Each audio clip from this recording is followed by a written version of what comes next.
Sa mga katik vloggers, mga subscribers, bago tsaka luma, mga supporters, mga dumaan, dumalaw at bumisita sa channel, lahat ng mga viewers, secret viewers at silent viewers, magandang araw. So ito na, natapos na rin natin sa wakas yung wala ng pag-asang tone control board tsaka microphone board na binigyan nating buhay uli. Ito yung siguro pang-apat na part na to dito sa unit na to dahil nga umabot tayo sa ganito kahaba at ganito katagal dahil nga nakita nyo naman yung hitsura nung mula umpisa, pangalawa, pangatlo na matitindi na talaga yung board tapos yung mga pyesa, kaya ito yung pang-apat ngayon. So ito na yung board na kinuskus natin sa microphone board, microphone stage. Ayan siya, microphone preamp. Okay, so hindi pa natin nababarnish yan. Lilinisin pa natin uli yan at babarnish pang final. Tapos ito naman yung sa tone control. Ayan. Okay? Yan. Ito yung sa tone control. So sira yung ano nito sa balance. Ayan, kaya tinanggal natin.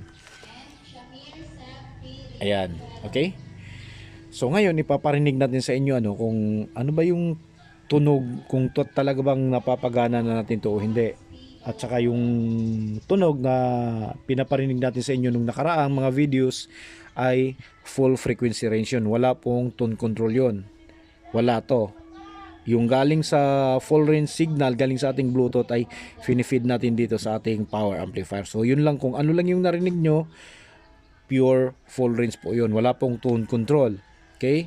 So ngayon yun yung paparinig natin. Uunahin natin ay yung sa microphone. Kung talaga bang tumutunog yung sa microphone. So ito yon. Yan. Okay? So walang tunog. On natin yung mic. Full natin siya. Okay? Tapos ayan. So hindi pa naka-on yung, hindi pa nakabukas yung echo natin. Echo control on. Okay? So buksan natin to. Ito yung echo control niya. Full natin. Pakinggan nyo. Okay, so tumutunog na yung microphone natin. Walang ugong, walang hum. Malis na rin. Tapos susunod naman natin yung music naman. So naka-off yung ating bass and treble. Okay, so play natin.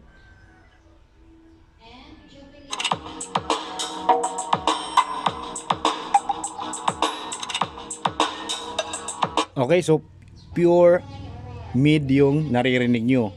Pure middle range frequency. Okay? So ragatak, ragatak na ragatak. Ang linis ng ragatak. Ulitin natin.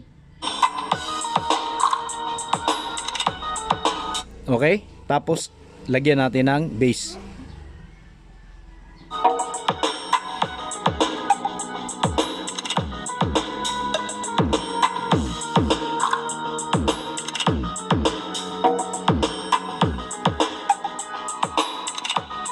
Di ba? Gumagana na yung bass natin. Ngayon susunod naman, in-off na natin yung bass, yung high naman, yung kalansing. Pakinggan nyo ng maigi.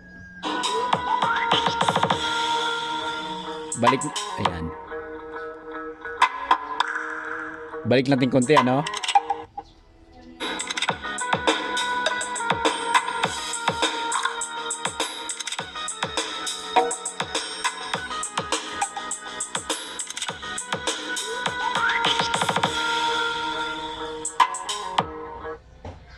Di ba? Malinis. So ito yung tweeter natin. Ito yung ating woofer. Ngayon pagsabayin natin sila patunugin.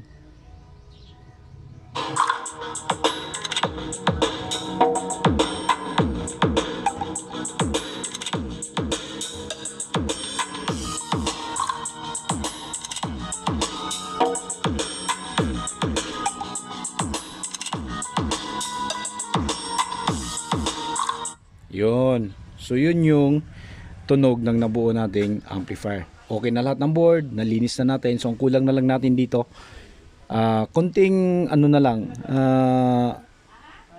fine cleaning na lang, tapos va-varnish natin para luminis. Tapos yung mga tone control, siyempre papalitan na rin natin yan. Kita nyo naman yung hitsura, sagwa na ng hitsura. Okay? So papakita natin, baka sabihin na hindi to yung amplifier na inayos natin. Ayan. Ayan. Okay, siguro kilala nyo siguro to, yan, yan po yung amplifier na inayos natin. Ayan. So ngayon, pwede na natin siyang isara at pwede na nating isauli sa may-ari. Pwede na nating ipakuha. Ayan. So ulitin natin panghuli bago tayo mag-end.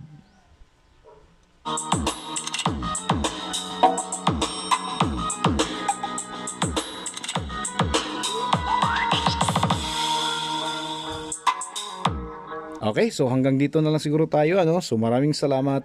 God bless at bye-bye.